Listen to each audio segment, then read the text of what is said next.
flight of yesterday was planned to be flying with it, but due to a delay of 1 day of a meeting, I'm survived.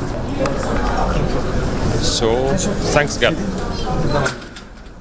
The search is still underway this morning for the Egyptair flight that vanished over the Mediterranean with 66 people on board. That plane leaving Paris late Wednesday night. It was supposed to arrive in Cairo yesterday morning. But while it was 37,000 feet in the air, something went wrong. Intelligence officials say the information shows some sort of explosion happened on board the plane. Now, Greece says the plane made a 90-degree turn to the left, then flew in a circle, dropping to 15,000 feet. Radar was lost at 10,000 feet.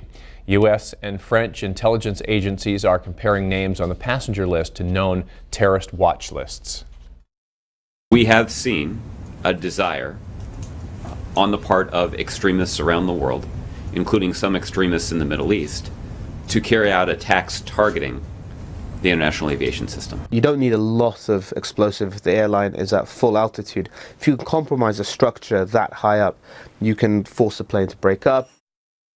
So far, search crews have not found any debris from the plane. No one has claimed responsibility for this, again, possible terror attack. And the U.S. says no one on the passenger list matches anyone on the U.S. terror watch list. Now to the El Faro hearings. The cargo, the crew, any other issues on the El Faro will be the focus of today's hearings down in Jacksonville, Florida. The El Faro sank off the Bahamas in Hurricane Joaquin last fall, as you know. 33 people went down with the ship, including 4 from Maine. The testimony yesterday revealed that El Faro was inspected just 3 months before it left for that trip, and that inspection showed there were no mechanical or structural issues with the ship. The company that inspected the ship, American Bureau of Shipping, says everything on the El Faro was fine when they went below deck and ran tests on the equipment. El Faro was 40 years old and expected to go out of service soon. The company says the crew kept the ship in good condition. I remember it being a very clean engine room. I felt like that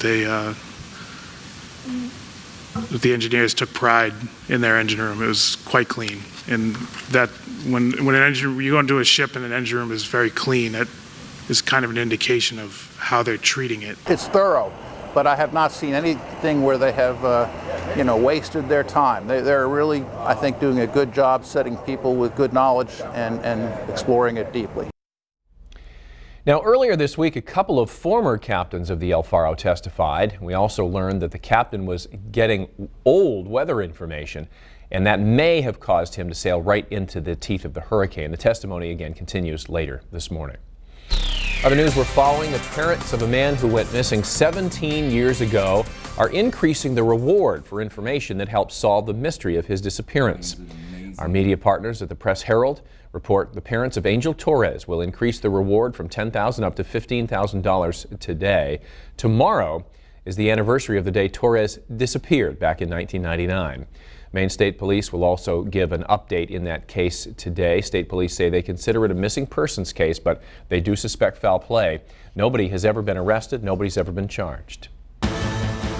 Maine lawmakers who oversee the Maine Warden Service are holding hearings over the next few weeks to review the agency's conduct. This comes after a recent article by the Portland Press Herald that raised questions about whether wardens dramatized a sting operation for their reality TV show Northwoods Law.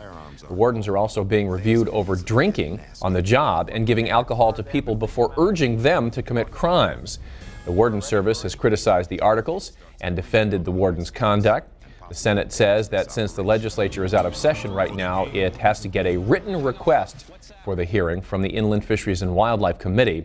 They expect the hearings to start within a week or two.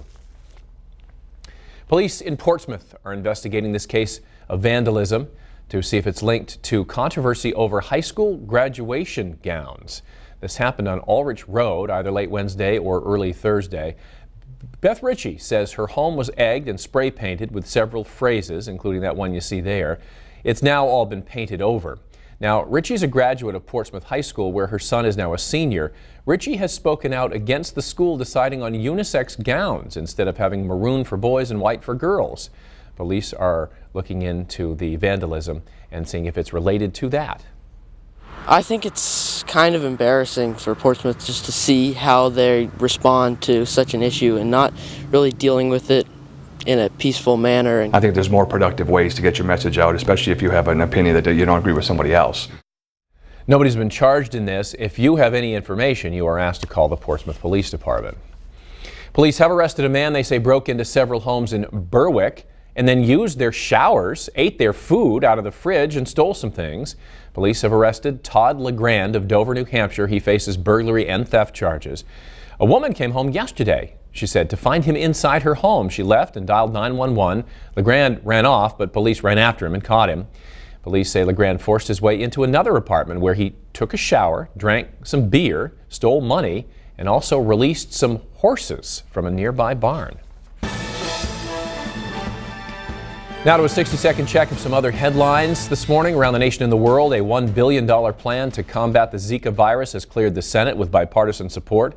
It is less than the $2 billion the president had asked for 3 months ago. The White House says President Obama is set to veto a House version, which calls for only $622 million. Zika is spread by mosquitoes and sexual contact. It can cause severe birth defects. Federal health officials say more than 500 people in the continental U.S. have contracted the virus now.